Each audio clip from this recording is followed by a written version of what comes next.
الحمد لله وحده والصلاة والسلام على من لا نبي بعده.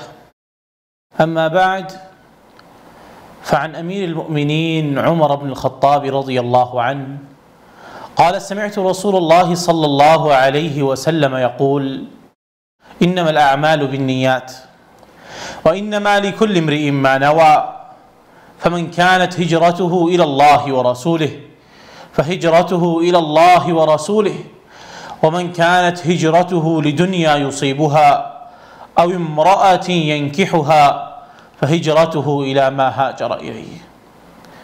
امیر المؤمنین عمر بن الخطاب رضی اللہ عنہ سے روایت ہے، وہ کہتے ہیں میں نے رسول اللہ صلی اللہ علیہ وسلم کو فرماتے ہوئے سنا: تمام اعمال کا دار و مدار نیت پر ہے، اور ہر شخص کی نیت کے مطابق اس کو جزا ملے گی۔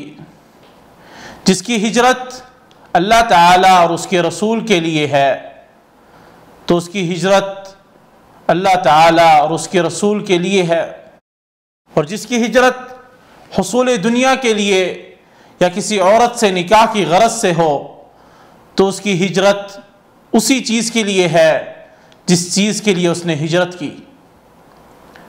نیت کا درست ہونا ہر کام میں ضروری ہے،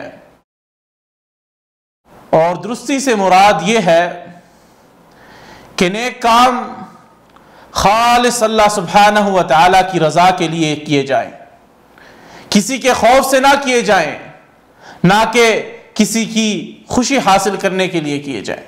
اس حدیث میں نبی اکرم صلی اللہ علیہ وسلم نے یہی چیز ایک مثال دے کر واضح کر دی ہے کہ اگر کوئی شخص ہجرت جیسا عظیم عمل خالص اللہ سبحانہ و تعالیٰ کی رضا اور رسول اللہ صلی اللہ علیہ وسلم کی اطاعت اور محبت کے لیے کرے تو اس کی ہجرت قبول ہوگی، اور اس شخص کو اس ہجرت کا اجر و ثواب ملے گا۔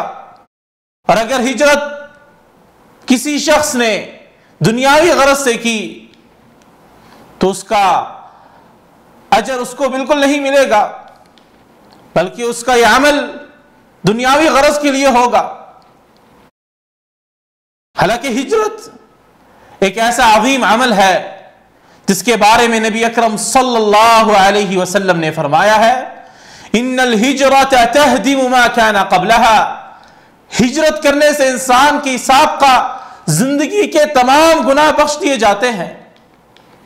لہذا ہم سب کو چاہیے کہ ہم ہر کام اخلاص سے کریں اور صرف اللہ سبحانہ و تعالیٰ کے لیے کریں، اور بالکل ویسے کریں جس طرح نبی اکرم صلی اللہ علیہ وسلم نے حکم دیا ہے۔